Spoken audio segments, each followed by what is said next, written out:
Hi hello dears, എല്ലാ മക്കൾക്കും എജ്യുമേറ്റിന്റെ ഇന്നത്തെ ക്ലാസ്സിലേക്ക് സ്വാഗതം.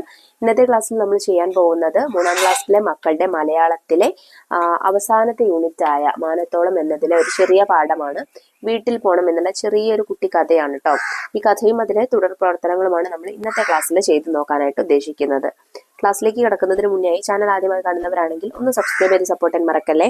അതുപോലെ തന്നെ വീഡിയോ നിങ്ങളുടെ കൂട്ടുകാരിലേക്ക് കൂടെ ഒന്ന് ഷെയർ ചെയ്ത് കൊടുക്കണേ. നിങ്ങൾക്ക് ആവശ്യമുള്ള 3ാം ക്ലാസ്സിലെ എല്ലാ വിഷയങ്ങളുടെയും വീഡിയോസ് STD3 മലയാളം 2024 എന്നുള്ള പ്ലേലിസ്റ്റ് എടുത്ത് നോക്കിയാൽ അത് ലഭിക്കുന്നതാണ് കേട്ടോ. അപ്പൊ ശരി, നമുക്ക് നേരെ ക്ലാസ്സിലേക്ക് കടക്കാം. ഭൂമി എല്ലാ ജീവികളുടേതുമാണ്. എന്നാൽ ഭൂമിയിൽ ഓരോരുത്തർക്കും അവരുടേതായ വാസസ്ഥലവും ഉണ്ട്. സ്വന്തം ഇടം നഷ്ടപ്പെട്ട ഒരു ചങ്ങാതിയുടെ കഥ വായിക്കൂ. കണ്ടോ മക്കളെ, ഇവിടെ ഒരു കുട്ടി ഒരു കുളക്കടവിൽ ഇരുന്ന് അങ്ങനെ കാഴ്ചകൾ കാണുകയാണല്ലേ. നമുക്കിനി കഥ നോക്കാം. വീട്ടിൽ പോണം. വൈകുന്നേരമായാൽ കുളത്തിന്റെ കരയിൽ ആരും ഉണ്ടാവില്ല. സ്കൂൾ വിട്ടു വന്നാൽ ശൈല എന്നും കുളക്കടവിൽ വന്നിരിക്കുന്നത് പതിവാണ്. അവൾക്ക് കൂട്ടുകാർ ആരുമില്ല. അങ്ങനെ വന്നിരിക്കുമ്പോഴാണ് ഒരു ദിവസം പരൽമീൻ വന്ന് അവളെ നോക്കി ചിരിച്ചത്. പിന്നെ അത് പതിവായി. ശൈല പരൽമീനിനോട് സ്കൂൾ വിശേഷങ്ങളും വീട്ടുവിശേഷങ്ങളും എല്ലാം പങ്കുവയ്ക്കും. തിന്നാൻ കിട്ടിയതിലൊരു പങ്ക് പരലിനു വേണ്ടി അവൾ പാത്തുവെച്ച് കൊണ്ടുവന്നു കൊടുക്കും. അങ്ങനെ ശൈലയുടെ തീറ്റ സാധനങ്ങൾ തിന്നും നാട്ടുവിശേഷങ്ങൾ കേട്ടും അവർ വലിയ കൂട്ടായി. ഒരു ദിവസം പോലും അവർക്ക് പരസ്പരം കാണാതിരിക്കാൻ കഴിയാതായി. പരലിനെ വിട്ട് ശൈല എങ്ങും പോവില്ല, വിരുന്നിന് പോലും. വൈകുന്നേരമായാൽ ശൈലയുടെ വിശേഷങ്ങൾ കേൾക്കാൻ പരൽ കാത്തുകിടക്കുന്നത് പതിവായി. അവളുടെ വർത്തമാനങ്ങൾ പരലിന് മനസ്സിലായിരുന്നത് പോലെ പരലിന്റെ ചുണ്ടനക്കങ്ങൾ ശൈലയ്ക്കും മനസ്സിലാവുമായിരുന്നു. തന്റെ വീട് കാണണമെന്ന പരലിന്റെ മോഹം അങ്ങനെയാണ് ശൈല തിരിച്ചറിഞ്ഞത്. ഒരു നാൾ പരലിന്റെ നിർബന്ധത്തിന് വഴങ്ങി ശൈല അവളെ ഒരു കുപ്പിയിലാക്കി വീട്ടിലെ ജനൽപ്പടിയിൽ ഒളിപ്പിച്ചു വെച്ചു. പരൽ അവിടെ ഇരുന്ന് ശൈലയുടെ വീട്ടുവിശേഷങ്ങൾ കണ്ടു. അവളുടെ അമ്മയെ കണ്ടു. അച്ഛന്റെ തമാശകൾ കേട്ടു. ടിവിയിലെ പാട്ടും കളിയും കണ്ടു. അവളുടെ കളിപ്പാട്ടങ്ങൾ കണ്ടു. ഉടുപ്പുകൾ, വളകൾ, പൊട്ടുകൾ എല്ലാം കുപ്പിയിൽ കിടന്നു കണ്ടു. അത്താഴം കഴിക്കുന്ന നേരത്ത് ആരും കാണാതെ 1-2 വറ്റുകൾ ശൈല വിരുന്നുകാരിക്ക് കുപ്പിയിൽ വിളമ്പി. പരൽ അത് സന്തോഷത്തോടെ കഴിച്ചു. വീട്ടിലെ കളിതമാശകളെല്ലാം കേട്ട് പരലിന്റെ മനം നിറഞ്ഞു. കിടക്കുന്നതിന് മുൻപ് ശൈല വന്ന് ഗുഡ് നൈറ്റ് പറഞ്ഞു. അല്പനേരം കഴിഞ്ഞപ്പോൾ വീട്ടിലെ വിളക്കുകളെല്ലാം അണഞ്ഞു.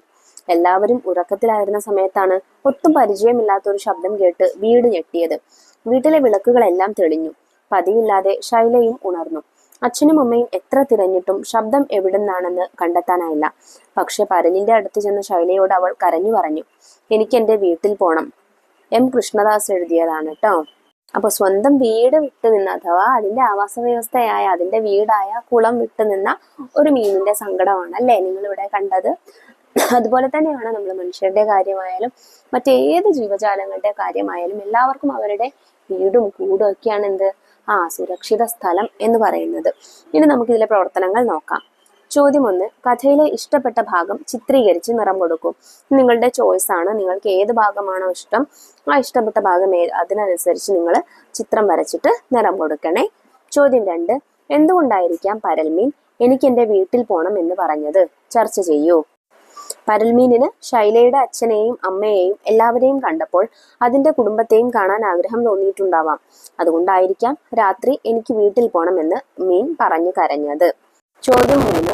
സ്വന്തം വാസസ്ഥലം നഷ്ടപ്പെടുന്ന വേറെയും ജീവികളുണ്ടല്ലോ. സങ്കടങ്ങൾ പറഞ്ഞുകൊണ്ട് അവർ എഴുതാനിടയുള്ള കത്ത് തയ്യാറാക്കൂ. നിങ്ങൾക്ക് ഇഷ്ടമുള്ള ഏത് ജീവികളുടെ വേണമെങ്കിലും എടുക്കാട്ടോ. ഞാനിവിടെ ഒരു ഉദാഹരണം കൊടുക്കുന്നുണ്ട്. കത്തെഴുതുമ്പോൾ യാതൊരു ബോർഡർ വരയ്ക്കുക. ശേഷം തീയതിയും സ്ഥലവും ഏതാണെന്ന് എഴുതുക. പ്രിയപ്പെട്ട മാളുവിന്, നിനക്ക് സുഖമാണെന്ന് വിചാരിക്കുന്നു. ഞാൻ എൻ്റെ ജീവിതത്തിലെ ഏറ്റവും വലിയ പ്രതിസന്ധിയിലൂടെയാണ് കടന്നു പോകുന്നത്. ഇന്നലെയായിരുന്നു അത് നടന്നത്. ഞാൻ താമസിച്ചിരുന്ന മുത്തശ്ശിമാവില്ലേ, അത് കുറെ പേർ വന്ന് മുറിച്ചു മാറ്റി. പെട്ടെന്നായിരുന്നു സംഭവം. ഞാൻ കുഞ്ഞുങ്ങൾക്ക് തീറ്റ തേടി പോയിരിക്കുകയായിരുന്നു. തിരിച്ചു വന്നപ്പോൾ എൻ്റെ കുഞ്ഞുങ്ങളും കൂടും മരവും ഒന്നും അവിടെ കാണുന്നില്ല. എന്തു ചെയ്യണമെന്നറിയാതെ പകച്ചു നിന്ന നിമിഷം. എന്നെപ്പോലെ കുഞ്ഞിക്കിളിക്കും കൊക്കമ്മാവനും എല്ലാവർക്കും വീടുകൾ നഷ്ടപ്പെട്ടു. കുഞ്ഞുങ്ങളും മുട്ടകളും എല്ലാം എവിടെയാണെന്ന് പോലും അറിയാതെ ഞങ്ങൾ ഒത്തിരി കരഞ്ഞു. പക്ഷെ അതൊന്നും മരം മുറിക്കാൻ വന്നവർ വകവെച്ചില്ല. ഒരുപാട് നേരത്തെ തിരച്ചിലിനു ശേഷം ഞാൻ എൻ്റെ കുഞ്ഞുങ്ങളെ കണ്ടുപിടിച്ചു. മുറിച്ചു മാറ്റിയ തടിക്കഷ്ണങ്ങൾക്കിടയിൽ ചതഞ്ഞു കിടക്കുകയായിരുന്നു അവർ. ഞാൻ ഒത്തിരി കരഞ്ഞു. മറ്റു കിളികളെല്ലാം എന്നെ ആശ്വസിപ്പിച്ചു. എന്നെപ്പോലെ കൂടുകൾ നഷ്ടപ്പെട്ട മക്കൾ നഷ്ടപ്പെട്ട വേറെയും ഒത്തിരി കിളികൾ ഉണ്ടാകും ഈ ലോകത്ത്. എല്ലാത്തിനും കാരണം ഒരേ ഒരു വർഗം മാത്രമാണ്, മനുഷ്യർ. അവർക്ക് വാസസ്ഥലം ഉണ്ടാക്കാനും ഗ്രൗണ്ടുകൾ ഉണ്ടാക്കാനും മറ്റുമാണ് മറ്റുള്ള ജീവികളുടെ വാസസ്ഥലം ഇല്ലാതാക്കുന്നത്. മാളു, നീ വളർന്നു വരുന്ന തലമുറയാണ്.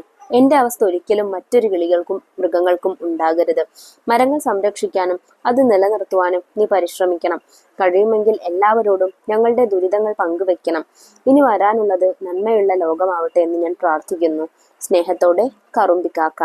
അപ്പൊ മക്കളെ, ഈ 3 പ്രവർത്തനങ്ങൾ മാത്രമേ ഈ പാഠഭാഗത്തിലുള്ളൂ കേട്ടോ. ചെറിയൊരു പാഠഭാഗമാണ്.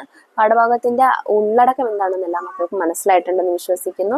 അതുപോലെ ചെയ്ത പ്രവർത്തനങ്ങളും എല്ലാവർക്കും മനസ്സിലായിട്ടുണ്ടെന്ന് വിശ്വസിക്കുന്നു. വീഡിയോ ഉപകാരപ്രദമായിട്ടുണ്ടെങ്കിൽ തീർച്ചയായിട്ടും നിങ്ങളുടെ കൂട്ടുകാരിലേക്ക് കൂടെ നമ്മുടെ ഈ വീഡിയോ ഒന്ന് ഷെയർ ചെയ്ത് കൊടുക്കണേ. 3ാം ക്ലാസ്സിലെ മറ്റു വിഷയങ്ങളുടെ വീഡിയോസ് നമ്മൾ വൈകാതെ അപ്ലോഡ് ചെയ്യുന്നതായിരിക്കും. ആ വീഡിയോസ് കിട്ടുന്നതിന് വേണ്ടി നമ്മുടെ ചാനൽ ഒന്ന് സബ്സ്ക്രൈബ് ചെയ്ത് തൊട്ടടുത്ത് കാണുന്ന ബെല്ലൈക്കണിൽ ഓൾ ബട്ടൺ പ്രസ് ചെയ്ത് വെക്കാൻ മറക്കരുത് കേട്ടോ. ഇന്നത്തെ ക്ലാസ്സിനെ കുറിച്ചുള്ള നിങ്ങളുടെ അഭിപ്രായങ്ങളും നിർദ്ദേശങ്ങളും കമന്റ് ബോക്സിലൂടെ അറിയിക്കാനും മറക്കരുത്. അപ്പോൾ ശരി, അടുത്ത ക്ലാസ്സുമായി നമുക്ക് വീണ്ടും കാണാം. താങ്ക്